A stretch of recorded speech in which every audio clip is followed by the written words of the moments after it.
A fly with one wing is watching me. I remember this fly from long ago when it had two wings.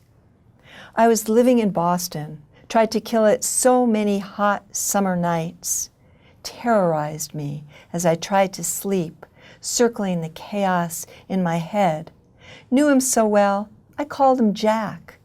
Tried to make it a fun thing, this fly intent on ruining my life. Now he's in LA, languishing on the soft chair across the room, watching me work. I can see he's less a fly since he's lost a wing, and I want to know his anguish.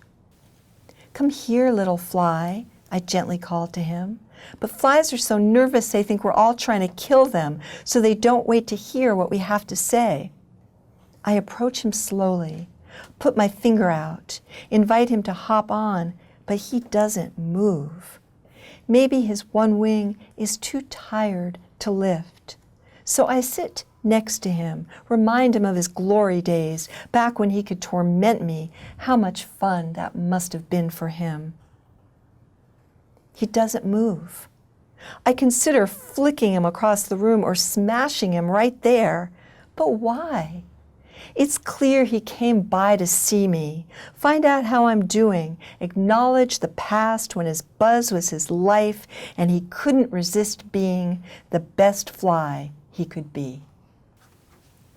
Thank you for sharing that poem, Kim. You're welcome. So where did the idea for this poem come from? You know, a friend of mine gave me the title for it. I like to get titles as prompts. So he said, write a poem, A Fly with One Wing is Watching Me. And I thought, I'm never going to write that poem. That's just not going to happen because really, how's that possible? And then it happened.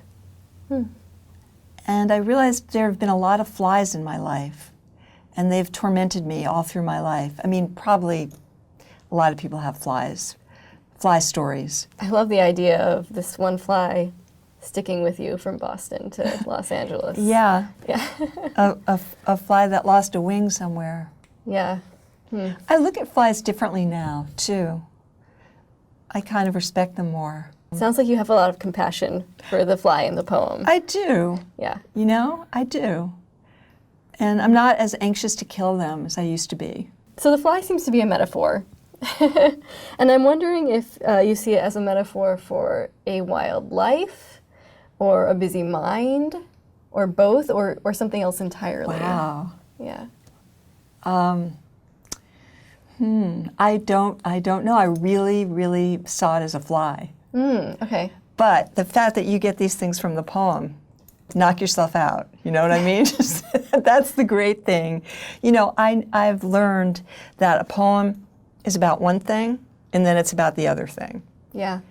And so the other thing is, I guess, compassion and seeing somebody maybe not as useful as they used to be, or as healthy or as strong, and having that be okay. And someone who maybe at one point was pestering you in life, and who you come to have a little bit more compassion for later on. Definitely. Yeah.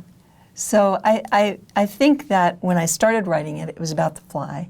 And then it became, as the greatest thing about writing poems is when the turn happens. Yeah. And when you're suddenly, you don't know where the poem is going, it has its own life, and it takes you to the end. It just sort of takes you there. And that is the most exciting thing about writing poems to me. Because you're surprising yourself. Yeah, I was really surprised by that fly. At first I resented it, you know, and I had to write a poem about it. Yeah. And then I learned to love that little fly.